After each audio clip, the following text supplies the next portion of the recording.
Well, good afternoon and welcome to Professor Dani Rodrik's lecture, which is the Global Policy Institute annual lecture, and I am really pleased to have Dani here. The title is The Future of Growth in Developing Countries. I can, of course, introduce Dani in the usual formal way, and I will, but I want to finish on a story about him, which is close to my memories of Dani and tells you something about him as well. He is currently the Ford Foundation Professor of International Political Economy at the Kennedy School at Harvard.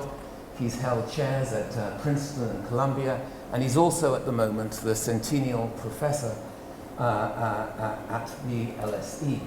But more important than any of that, he is the General Editor with me of the Global Policy Journal, which is based here in Durham. Dani has published numerous books and articles, of course. I just want to mention a new book that's about to be published now called Economic Rules. If that were a UK title, we'd say Economic Rules OK, ? But it's a reflection on the standing of economics, the main claims of economics, and the methodologies that economics deploys. Dani, of course, has written other well-known books. I just want to mention two others. The Globalization Paradox, published in 2011, which had a very global reception, and another one Economics and Many Recipes, published in 2007, that was also widely appreciated. Dani writes on the determinants of economic growth, the consequences of international economic integration, and the political economy of public choices. But more than any of that, he is a renowned figure in international political economy. And I can summarize what I mean by that is that many years ago, I was struggling to find a room for a key meeting with some 50 plus ministers of trade at Davos, debating the current trade rules and the prospects of a Doha trade round. So we had 50 trade ministers from around the world there, and sharing the session in the middle was Dani. And I was late, I arrived late, but it was a very striking scene like this with these trade ministers everywhere and Dani in the chair. And the longer I sat there, as if I'd never met Dani Rodrik before that moment, it's the first time I ever came across him. I'd come across his published work, but not Dani the person.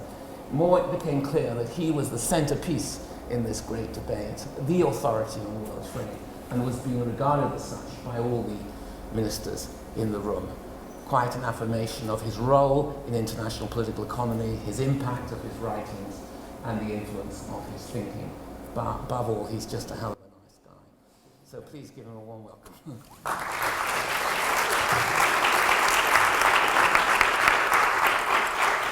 Thank you. Thanks very much, David. Thank you all for showing up. I gather it's the first day of school, of the academic year. So. It's nice that you could take the time. I've special word of thanks to David, who's a good friend, somebody I've admired for a very long time for the breadth and depth of his writings on international political economy, international relations, global governance. It's a field that's crowded with many eminent scholars, but I don't think there are as many scholars who write with the kind of depth and erudition that he does, and so I've admired him from a distance across the ocean for a very long time, and I'm also thankful to him for having twisted my arm to join him in the in editing the Global Policy, which is a great journal. If you don't follow it, you should, by the way. I guess my title is sufficiently self-explanatory, but of course you won't be very surprised that in a lecture where I have to speak, I guess, at least 45 minutes. Which has the title, which is sort of the word "the future" in it. I have to spend a lot of time talking about the past because, in the future, well, what can we really say that's really going to be based on analysis as opposed to pure speculation. So I will talk quite a bit about the past of growth in order to shed light on the future of growth.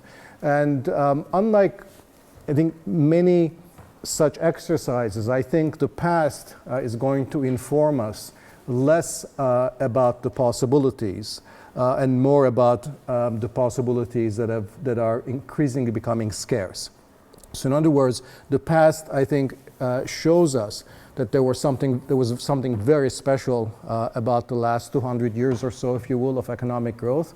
And that enabled very rapid growth, in particular on the part of a relatively small but still key number of countries catching up with the frontier, but that those possibilities are going to be somewhat more limited as we go forward.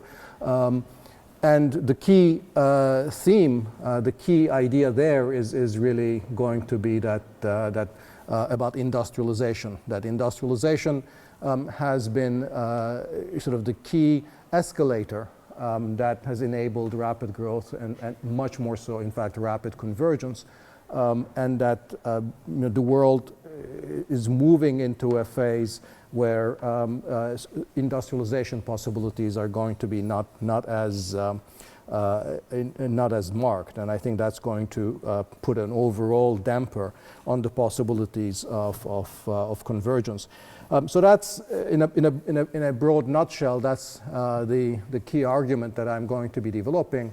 But let me start first with sort of a picture that summarizes the last 50 or so years of economic growth in the developing world, and comparing it to the growth of the advanced countries, the rich countries. So what I've done here is basically go back to 1950 and divide the world into two, the rich countries and the relatively poor countries, and plot the average growth rate of these two halves for every year. And because these growth rates tend to fluctuate, what I've done is sort of just smooth those fluctuations out. So what you want to do, if you just want to focus, is look at those lines, one for the advanced countries, which is the green one, and another one for the developing countries, which is the orange or yellow, I don't know what you would call it, that one. So a couple of things really stand out here. One is that you will see recently that there was a significant gap opening up in terms of fast developing country growth relative to the advanced countries. That there was a difference of the order of 5-6 percentage points, developing countries growing more rapidly than the rich countries. At that rate, actually there will be fairly rapid convergence, that developing countries would be coming up very quickly towards the frontier. And you will also see that from this picture that this gap is a relatively recent phenomenon in post-war economic history. So that if you go back to the first 2 or 3 decades after the Second World War, in fact, convergence wasn't happening. In fact, divergence was happening, that the poorer countries were on average growing less rapidly than the rich countries, meaning that the gap was in fact, in average incomes, was opening up rather than closing down. Now, you might say, sort of, who cares about economic growth?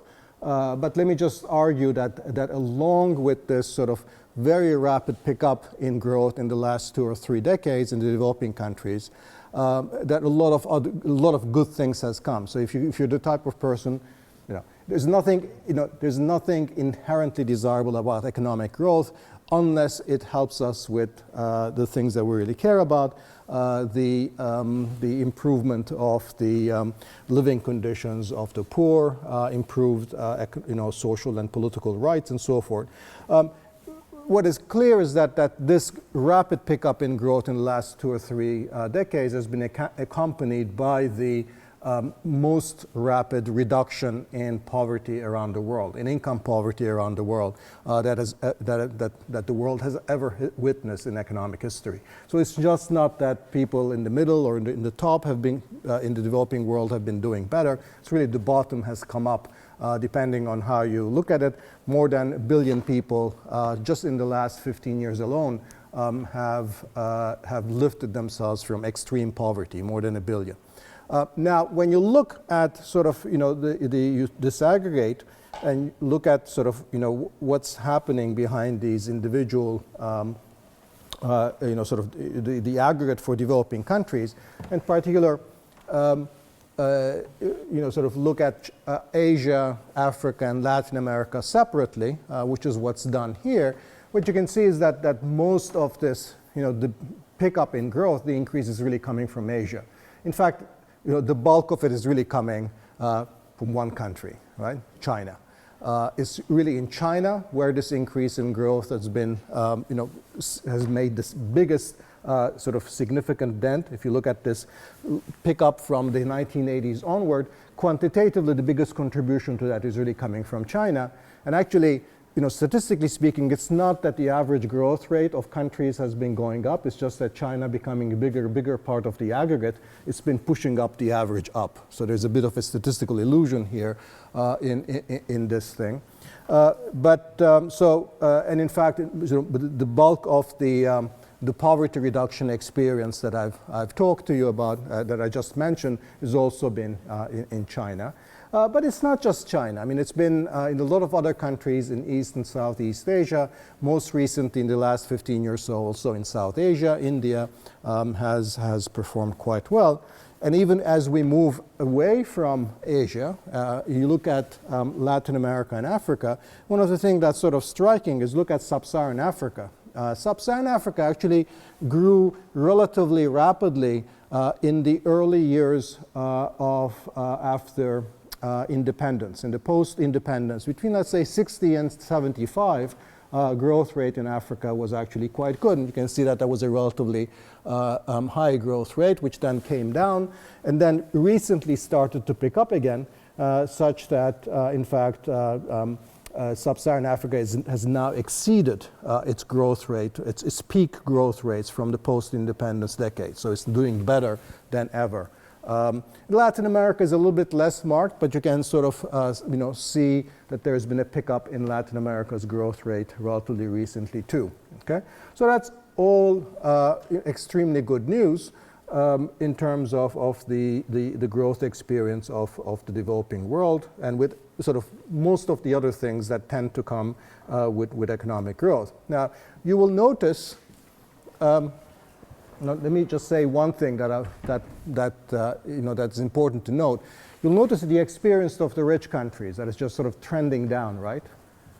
So the average experience, growth experience in the developed world has been coming down. I won't say much about that.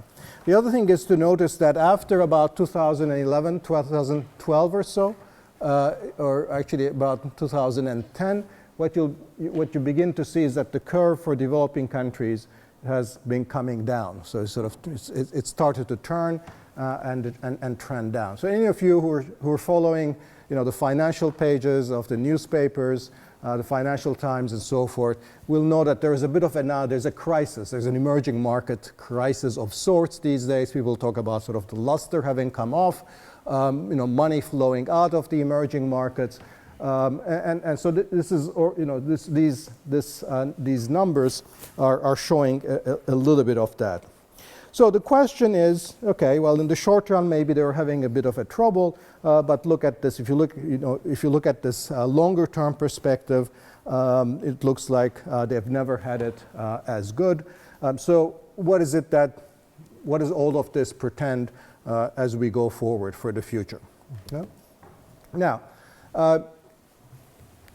Many of the things that happened in the last 2 or 3 decades were things that may not be repeated. So there are many, kind of things that drove growth in the developing world that may simply have been ephemeral.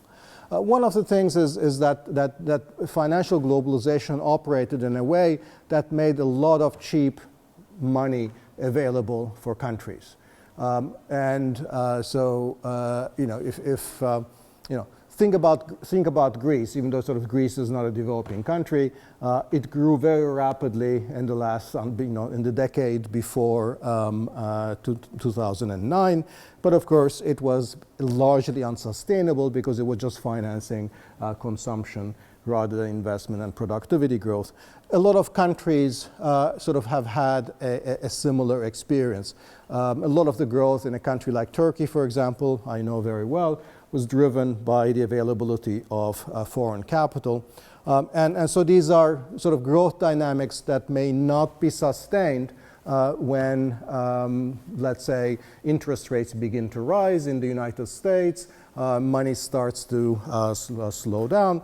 And in any case, almost all cases of capital inflow booms end up in some kind of a disaster or some kind of reversal down the line.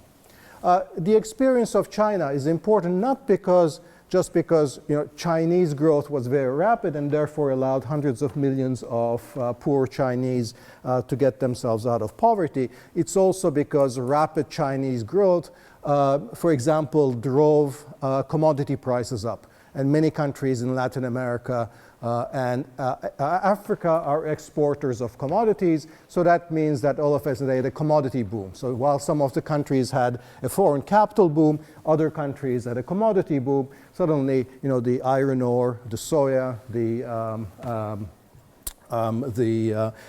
various metals and primary products that were exporting became more expensive, and that made those countries grow that much more rapidly. But that was a so-called super cycle in commodities. But as the Chinese growth rate necessarily comes down, as China, under the best of circumstances, gets closer to becoming a middle-income country, it becomes harder to generate the kind of export-oriented growth that it has experienced. As that growth comes down, I think then you'll begin to feel that the positive spillovers on many developing countries will be felt as well. Something seems to have also happened with trade, which is that trade typically expanded more rapidly than global GDP. For a few years now, in fact, since the global financial crisis, that is no longer the case. Trade is actually is expanding slower than global GDP, which is really new. So if you thought that we're just going to go to get the benefits of this, plugging into supply chains, increasing globalization in trade and goods and services, there might be perhaps not so advantageous a picture going forward.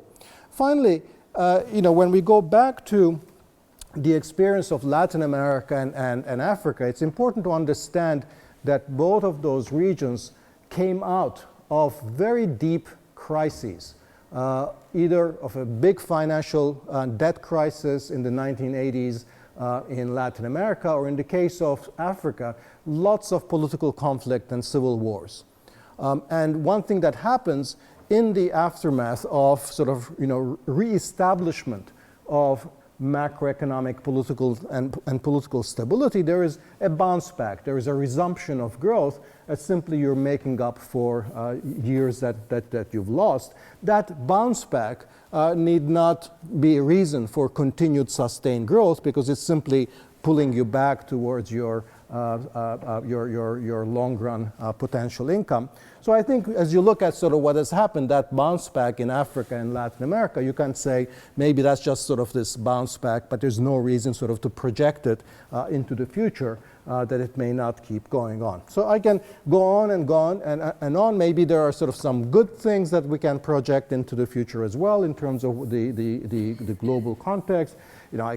You can come up with stories about the IT revolution and all of that says we're at the cusp of a new expansion cycle and so forth. All that I really want you to take from this is that we should be very careful before we project or we extrapolate from a picture like this into the future, and necessarily assume that the future is going to be as bright as it has been for the last 2 or 3 decades.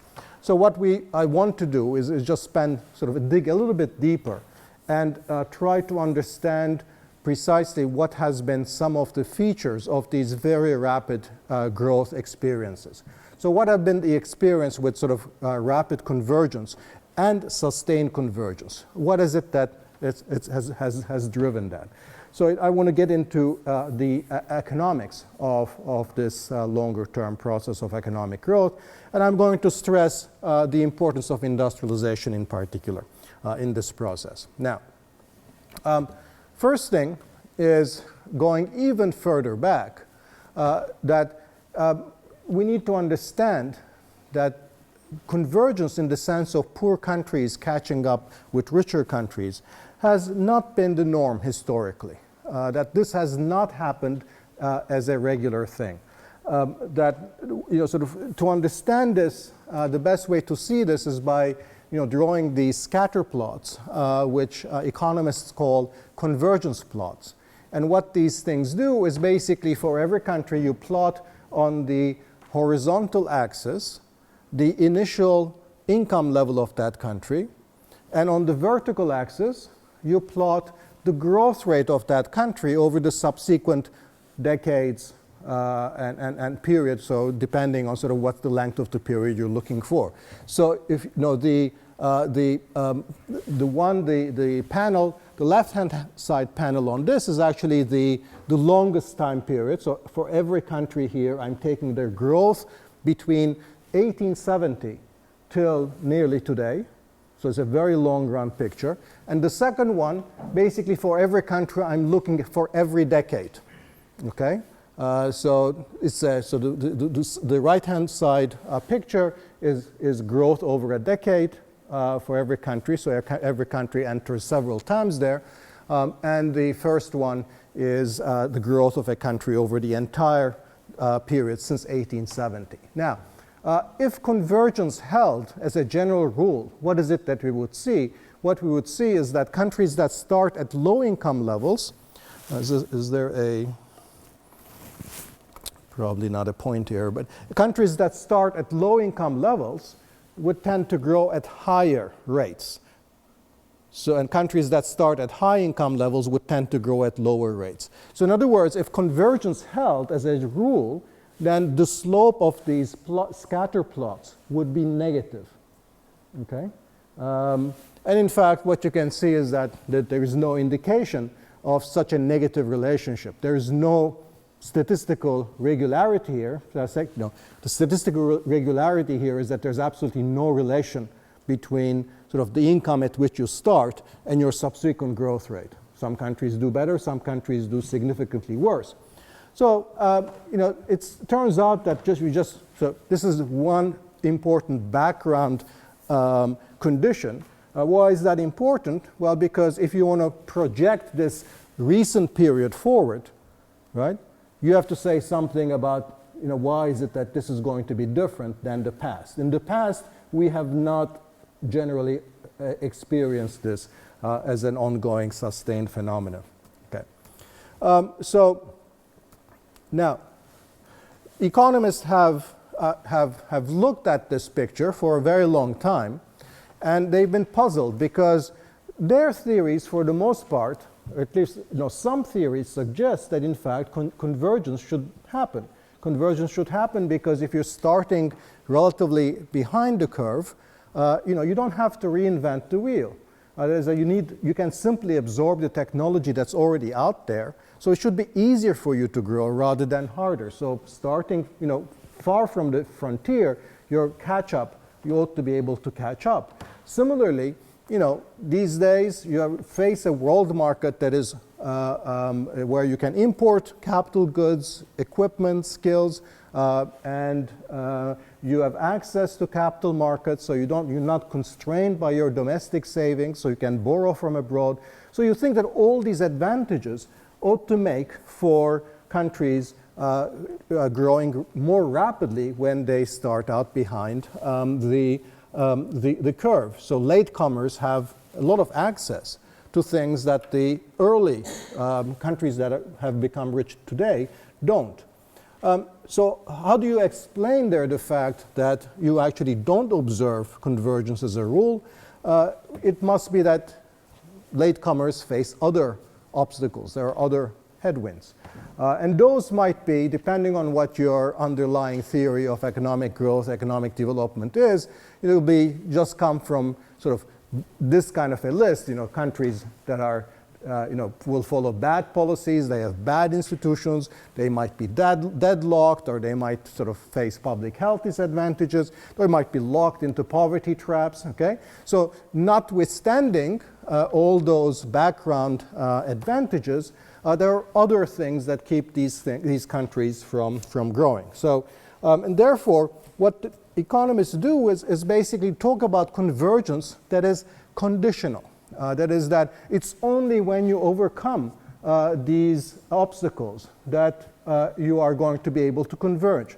So mathematically, the way to represent this is to say that if y, J is the GDP per capita of country J, and that sort of that hat there is just sort of the growth rate of that. So the left-hand side is the growth rate. So the growth rate depends on the distance between where you are now, which is your current income level, yj, and what your potential income level or your long-run income level is, which is that y star.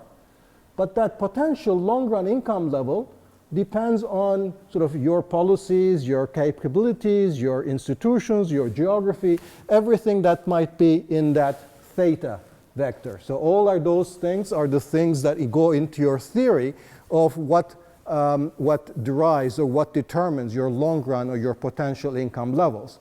And then your growth rate will converge according to a convergence coefficient, the gamma here. So the gamma tells you how fast you're closing the gap between your current and your long run income level. Right? And the higher the gamma, the faster you will converge. So now this explains why is it that there isn't necessarily convergence across the board, because if you're Zimbabwe and you have a guy at the helm who's doing all kinds of weird things with property rights and policies and macroeconomic instability, then Zimbabwe's theta is so low that it's actually its potential income level is being repressed by these bad policies and institutions, and therefore there isn't much convergence gap really because of the existence of these low or bad thetas. Now, the other thing that goes, of course, into that determines how rapidly you'll be growing is the rate of convergence, that gamma, how large it is. And that gamma has been estimated in a lot of studies, and most studies tend to find that it comes out around 2%. And what that 2% means is that, that you actually don't get a very rapid growth, even when your long-run growth rate increases very substantially. The rate of convergence, in other words, is relatively slow.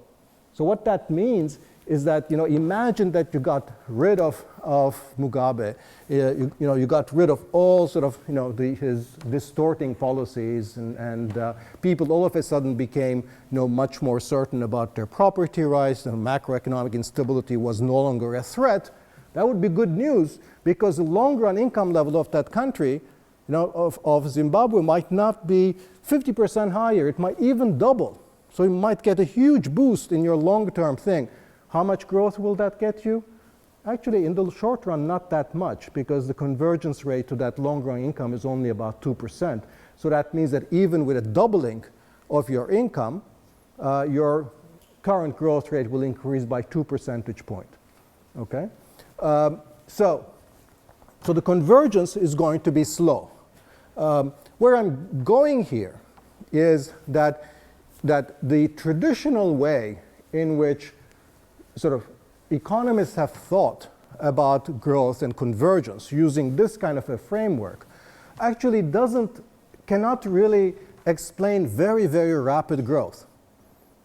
Because most, I'm saying even in the incredible, unrealistic cases where you go and improve your property rights and your policies and your institutions and so forth in a way that you're going to, double, triple your long-run income in a short period of time, it's not going to get you 8% growth, 9% growth of the type that the growth champions of the world, whether it's South Korea or China, have achieved. Now, so let me show you those cases. Okay, So the exceptions are the countries, and this is for the East and Southeast Asian countries. The rapid industrializers, what I've called them the rapid industrializers in East Asia, have grown at rates that vastly exceed anything that could be predicted from that conditional convergence framework. Anything that you can say simply by saying, they improved their policies and institutions, and that's why they began to grow rapidly. Leave alone the question of whether you can actually identify the specific improvements in policies and institutions that would explain these great takeoffs. Just quantitatively, it just doesn't catch up. You don't have the growth rates here, but you can see how rapidly these countries have actually converged to, the top line there is the United States. And you can see how rapidly quite a few of these East and Southeast Asian countries have gotten there. Now, one thing that clearly happens during this period of convergence is that these countries that are very rapidly converging are industrializing also very rapidly. So what I want to do now is examine the relationship between industrialization, the industrialization process, and this rapid growth, and say a little bit about how industrialization is going to fit into that kind of a conditional convergence framework. Because I'm going to argue that the process of industrialization adds something to explain that rapid growth that the simple conditional convergence framework did not explain. So it turns out that the fact that industrialization is a key feature of rapid growers is not something that's limited to East Asia. It's also the case that if you look at the other important experience of catch-up during the post-Second World War period that actually took place in the periphery of Western Europe in the decades after the Second World War. And if you look at those countries like Italy, Spain, Portugal, hard to believe Greece, those countries also in this period both experienced very rapid growth, but also what was clear about this, that they were also undergoing rapid industrialization in this period. So, why do I emphasize industrialization? What makes manufacturing really special? So I want to mention three things here. The three things is that the first, there seems to be something very different in the technology of manufacturing that results in convergence even unconditionally. Okay? So let me show you this. The first point is important. I'm going to show you again with a picture. So let me remind you of this chart.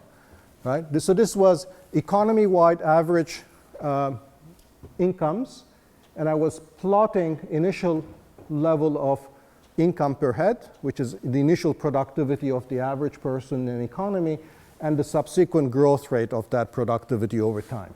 Right? And I just showed you that there, in fact, was no slope to this relationship. The relationship was all over.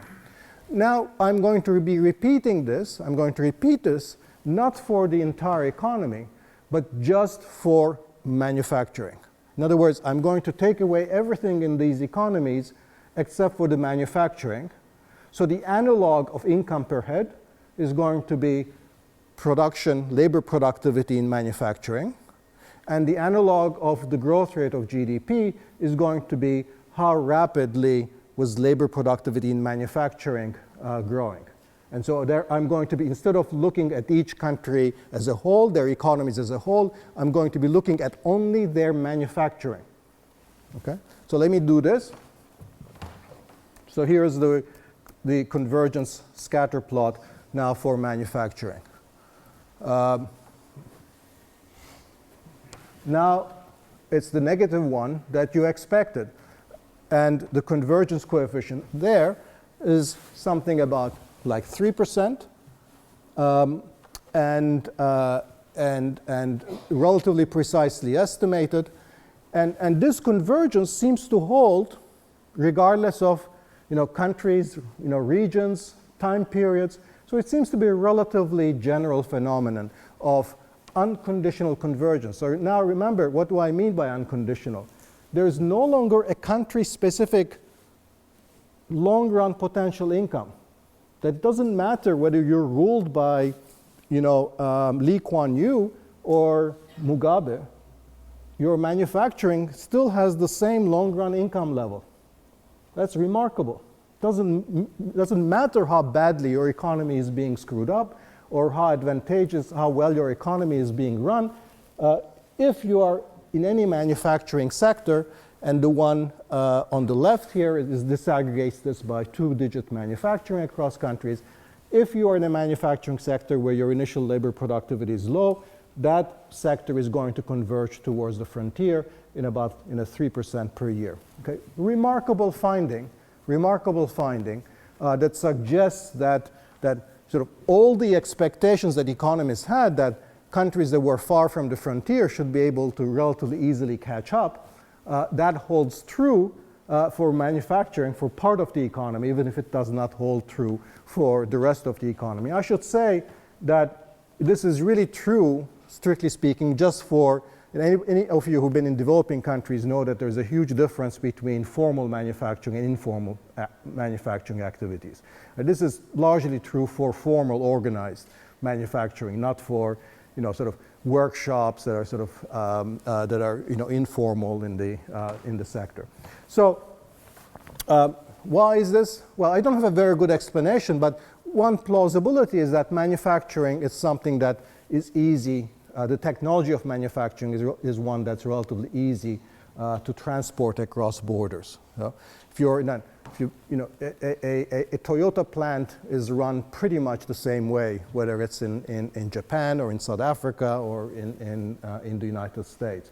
It's very hard to think about technology being transferred nearly as easily. If you're talking about services like education or health, or even if you're talking about agriculture, where local conditions of soil and so forth and make a huge difference in terms of the ability of technology to travel. Okay? Now, so this would be tremendously good news, knowing that once you have these manufacturing, you don't have to do much. They'll just converge. The trouble is that, or the advantage that manufacturing has, now, let me back up here. Why is it that the scatter plot I showed you about manufacturing included all countries? But why is it that all countries don't converge then? If manufacturing in those economies is converging, why is it that the entire economy doesn't converge? Well, the accounting answer to this is that manufacturing is so small that it doesn't really drive the entire economy. Okay? Now, the difference is that in countries that have done well, manufacturing also has been able to absorb a lot of labor from the countryside and from informal economic activities relatively quickly. So the second thing that's special about manufacturing is its ability to absorb a lot of unskilled workers, precisely the kind of resource that low-income countries has. Right? They don't need to have a lot of skill. They don't need to have a lot of education. Right? You can easily increase a farmer's productivity threefold, fourfold, simply by taking him or her from the countryside and putting him or her to work in a production plant in the city with manufacturing. Very few other sectors, very few services, in fact, have that kind of a possibility. So the fact that the skill requirement of traditional manufacturing, traditionally, in fact, this is one of the things that's now changing precisely, that's going to block industrialization around the world, is that traditionally the skill requirement in manufacturing has been relatively low, much more aligned with the actual factor endowment of these countries. And it's only recently that this has begun to change. A much bigger wedge has been driven between the skill requirements of manufacturing today and the actual labor capacity of these developing countries. The third thing, which is extremely important, that sort of, to complete the picture, is that manufacturing is tradable. That is that once you start producing wigs or toys or very simple garments, shirts, and footwear, right, as countries like Hong Kong and South Korea and Taiwan started to do in the late 50s or early 60s, you're not constrained by domestic demand. You can simply sell it on world markets. What that means is that you don't have to be good in a whole lot of things. You can be good in just a relatively narrow range of manufacturing products, and you can export in practically unlimited amount onto world markets, which means there's nothing that's really limiting that expansion. Imagine instead you had become very good at haircuts, right? You can't export haircuts, right? So the fact that you double, triple, quadruple productivity in haircuts is not going to make your economy grow. All that it's going to do is essentially reduce the wages of barbers. Because as they become so very good, it's not like people will not want to have a haircut every day, and therefore essentially that increase in supply meets a relatively constant demand. All that it does is reduce the prices of wages. That's the difference between an activity that is exportable and an activity that is not. So in order to get rapid economic growth in non-tradables, you need productivity growth across the board, so that I need to become richer because my productivity has increased in my own, let's say, engineering, or that's tradable, in another service, and therefore I want now more expensive haircuts, and therefore my demand also increases, and that's what, so you would have to have increases in productivity across the board in non-tradables for it to amount to something economy-wide. Whereas with tradables, all you need is just one sector at a time, and that sector can grow essentially without limit. And therefore, what that does is that when you're generating exports and you're generating manufacturing, you're generating export-driven growth through industrialization, essentially, the reform challenges, the policy challenges of that are also much more limited, because all you need to do is take care of the needs of your manufacturing industries. It doesn't matter that the rest of the economy doesn't have the benefits of institutional improvements, because essentially those can keep on growing and expand their employment. So this is, I think, why manufacturing provides the advantages, and why conceptually industrialization has been key to economic growth. Now, how am I going to sort of combine this, the manufacturing with that sort of the traditional or the more standard convergence framework? So I'm going to combine it by saying that convergence, the standard convergence theory with respect to just these, long run, whatever the fundamental determinants of your long run incomes, they're still there. But I'm going to combine it with the fact that there's also this dualism, that some parts of your economy, let's call them manufacturing, are subject to this unconditional convergence. They're on a very different, kind of growth trajectory. So conceptually, what you want to do is carry in the back of your mind a picture of growth where you can get growth being driven both by the standard conditional convergence channel, as well as from the reallocation of resources from your parts of the economy to parts of the economy where you're on this different productivity. So essentially think about, now conceptually divide your economy into a part that is traditional. So those are going traditional agriculture, small scale, informal firms. And the second, let's call them sort of modern activities. Okay? Conceptually, we don't want to associate them necessarily one for one just for manufacturing, because as I'll say in a little bit, perhaps some service activities also share some of the features of manufacturing, as I've discussed. So let's talk about the manufacturing. So they are on a different sort of productivity trajectory. They are the escalator industries of the economy. But the problem is that they start out being sort of too small to exert significant effects, because low-income manufacturing or modern activities may be only 5 to 10% of the economy. So the way then to think about this growth is really, you can think about three mechanisms through which growth is being driven. The first channel, A, is really what we've seen before, the standard growth channel, the standard convergence channel. As you improve your policies and institutions and your fundamentals, growth is going to grow. That's an economy-wide phenomenon, and it's relatively small. I mean, it's relatively slow, right? That's where that 2% convergence comes in. The second, B, is the unconditional convergence you have in the modern parts of the economy. It's relatively rapid. Beta is relatively large. Also, that, sort of the long-run potential output productivity level in manufacturing is not determined by the conditioning variables. It's not depends on your sort of policies and institutions, so it's unconditional. The problem is, the reason that B is going to be small is that the modern part is actually a small part of the economy, alpha. So in an accounting sense, it's not going to add for much.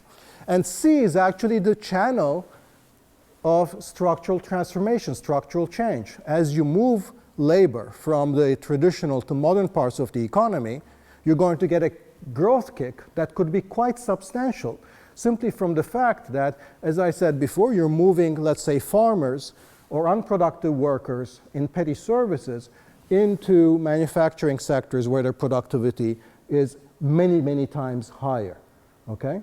So that process of structural change that is driven, the potential of which is given by the existence of dualism in the economy, is going to be a very important channel that's going to be driving growth. So in this framework, quantitatively, what's really significant in driving growth is not the unconditional convergence in modern sectors per se, because the modern sectors start out so small, but it's just the fact that they can grow rapidly, that you can put people into those sectors. And that's why the labor absorbing capacity of manufacturing or the modern sectors is so important. So in this framework, where what really gets you the very high rapid growth in these rapid industrializations is channel C, okay? That's what's the industrialization. That's the structural change, structural transformation part. Of course, eventually, channel C, you run out of possibilities in channel C. Korea has really run out of this because most of the manufacturing industries are already at the frontier. So that gap between Y star M and YM is shrunk. So Korea is not going to get that much growth out of sort of the productivity differential, pi m minus pi t, that's the productivity differential between the two, is already very small. So it's not going to get a lot of kick out of either B or C. So it has to rely on fundamentals. It has to rely on simply improving. It's just like an economy at the frontier. It's hard for it to grow very rapidly without investing in all the sort of hard stuff of developing new technologies, improving skills and capabilities of the workforce, improving its institutions, and so forth. So what I've stressed here is simply the variety of different policies that have targeted industrialization specifically. And these policies have ranged everything from import protection to the creation of special economic or export zones, to direct subsidies on exports and subsidies on FDI. The more successful case of export-oriented industrialization you look at, the more you're struck by, in fact, how differing the specific policy instruments have been. But they're all are what I've called here sort of pragmatic, opportunistic, and often unorthodox policies. And that's sort of, I've distinguished them from the kinds of policies that we typically emphasize, not necessarily in the standard Washington consensus framework, but much more often in terms of just what I'm calling here the fundamentals, reasonably stable fiscal and monetary policies, reasonably business-friendly policy regimes, steady investment in human capital and institutions. These are all the good things, but in practice, that's not what gets you the very, very rapid growth. Okay, so what I've done is now this is about the past, and I just want to maybe spend 5 or 10 minutes on the future and what that means for the future. Is sort of what I've emphasized is that in the past, rapid growth and rapid convergence has been associated with rapid industrialization, that the standard fundamentals-based kind of policies or convergence framework doesn't fully explain that experience, and there are reasons why industrialization has played that role. And in practice, when you look at how countries have done, it always has been by especially focusing on policies that have targeted industrialization directly. What does that mean now going forward? It seems like we have a recipe. That all you have to do is just tell countries industrialization is key, exports for those industrial goods is key, then figure out exactly what is the special, what's the kind of tools of promotion of your manufacturing industries that's going to make this happen. Okay, so now we move to sort of the less, the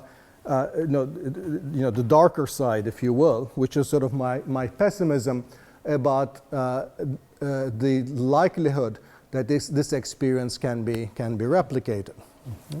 So something is happening, and it's something that I've called in some work a process of premature deindustrialization, which is that across the world in low and middle income countries, and not just the advanced countries, we know that the advanced countries are deindustrializing, that developing countries themselves are basically are less and less able to support manufacturing economics activities. And I'm going to sort of, that seems to be linked to two things.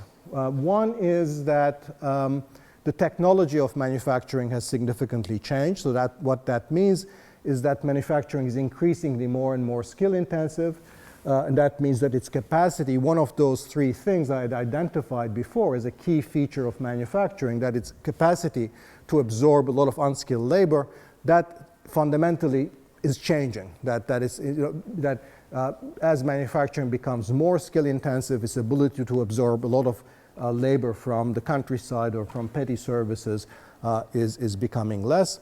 The second thing is that today's industrializers are facing a global economy which is very different. It's a much more open global economy. What that means, basically, that if you're in Ethiopia, you're trying to industrialize, with a relatively open trade regime. You face an India, not really India, but a China that already has the capacity to produce and export to your market all kinds of simple consumer goods. So what a country like Ethiopia finds today is that it's unable to sustain relatively simple manufactured goods because those are already being imported from China and other places increasingly in Asia. So the fact that countries now are starting out industrialization in a much more open, much more globalized political economy with their own trade barriers much lower means that there's much less room for every country, except for a few, which have a very strong comparative advantage in industry, to be going through the same kind of manufacturing industrialization. Okay, so but let's turn to the evidence that supports that. So this is the manufacturing curve, which, as probably most of you know, sort of the share of manufacturing during the course of development tends to be sort of an inverse U-shaped relationship. First it rises, then at some point it begins to fall. So look at the one, for example, for employment. This is the blue curve, is the share of employment in the total economy. You can see that it sort of, on average, tends to reach a maximum of about a quarter of the labor force before it starts to fall. And then on the horizontal axis, you have the logarithm of income. So this is basically summarizing experience across countries and within countries over time. So there's the general, and the other two are for nominal manufacturing value added as a share of GDP, and the green one is the real. Actually, in terms of real, if you do it at constant prices, there is no indication that the manufacturing share tends to come down. If observe the industrialization in output terms is because of the relative price of manufacturing tends to fall.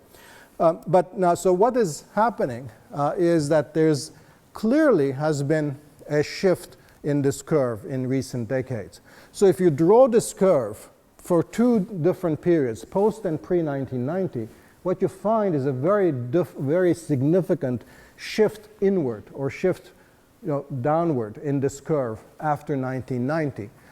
You can see that the peak of this employment in manufacturing comes both at a much lower level of income after 1990, and also the peak itself in terms of employment is about sort of 2 or 3 percentage points lower.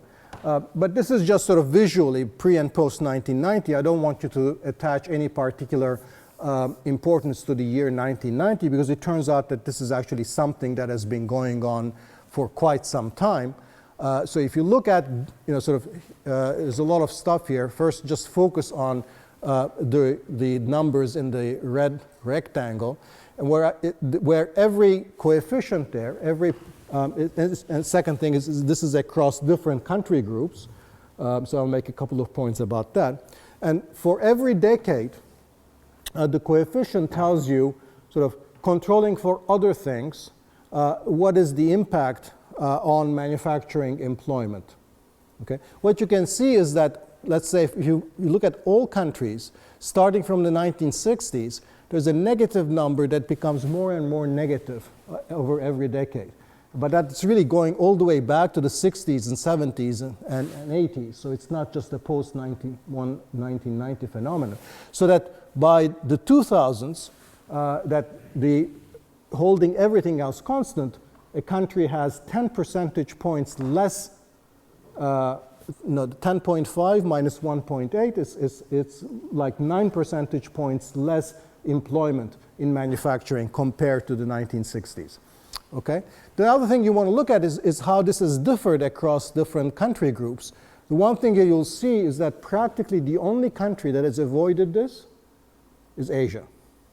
The only country where this time trend does not occur is Asia. Well, why? Of course, Asia is, in fact, the countries that have been the most successful in terms of manufacturing, in terms of industrialization. So effectively, they have been the beneficiary of this new global division of labor, with manufacturing moving towards them. Another place one can see that is if you divide countries between sort of manufacturing exporters and others, and you look at these coefficients by decades, for non-manufacturers, you have this trend that I've showed you, which is a trend that's becoming more and more negative over time.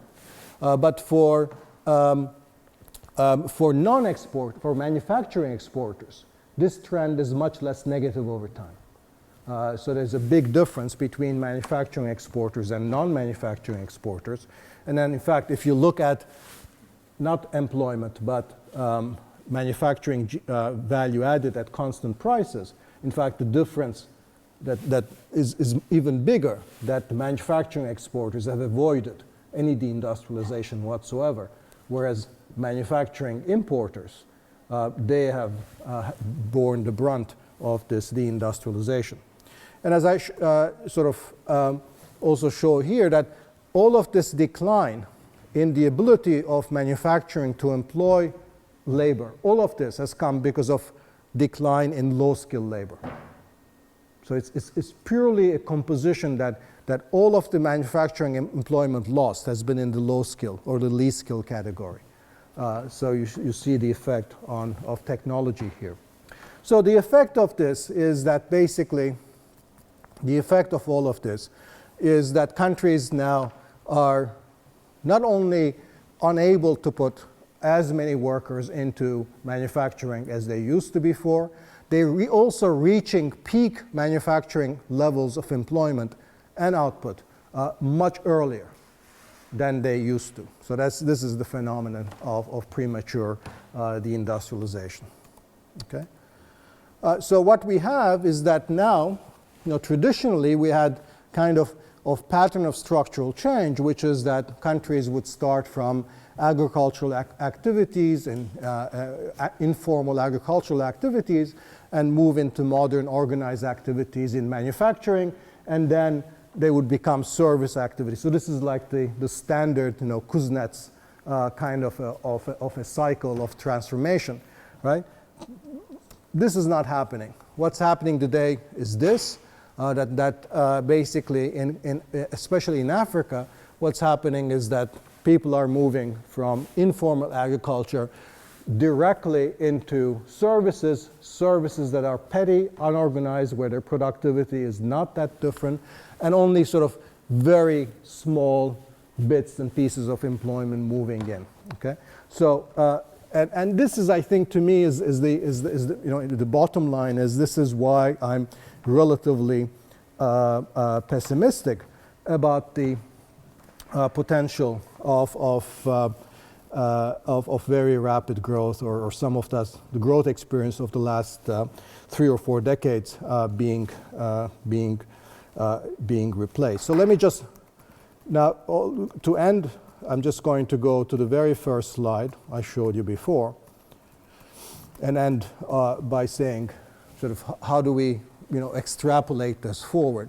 Now, so what I've argued is, in fact, that this sort of very high growth rate basically has been unsustainable because it has not been driven by the kind of rapid industrialization that countries that have sustainably grown and sustainably converged in the past. It was driven by relatively temporary phenomena that I talked about at the beginning. And that growth, therefore, in the future for developing countries is going to come more and more necessarily from the fundamentals. So there's still going to be growth. It's not necessarily to say that growth has run its course, but it's going to have to rely on the hard work of investing over time in skills and capabilities, in human capital, improving your education, all the standard things, right, that, let's say, the Washington institutions tell you ought to be doing, right? Except to be careful that that's not going to get you South Korean-type growth. It's not going to get you China-style growth, right? Because those were essentially growth and catch-up processes that were driven through a different kind of a channel and stimulated by somewhat different kinds of policies. Finally, does that mean that there won't be convergence anymore? I think convergence will continue, partly because if you look at what the industrial countries are doing, right, convergence depends on the gap in the growth rate between rich and poor countries. Well, rich countries are headed down. So there's a lot of room for the developing countries to reduce their growth rate before we run out of convergence possibilities. So convergence will happen, but probably at much lower levels of growth in the developing world. And I think, finally, since growth will be driven less by sort of a very favorable external environment than by what every country is doing on its own, sort of one expectation would be that there's going to be much more heterogeneity, much more diversity in terms of growth outcomes across different world. So if you're going into developing countries with an emerging markets or a frontier markets kind of a framework where you're also basically just classifying them into these aggregates, that's going to be a wrong way to look at these countries, because the differences are going to be, among them, is going to be much more important than the commonalities. Thank you.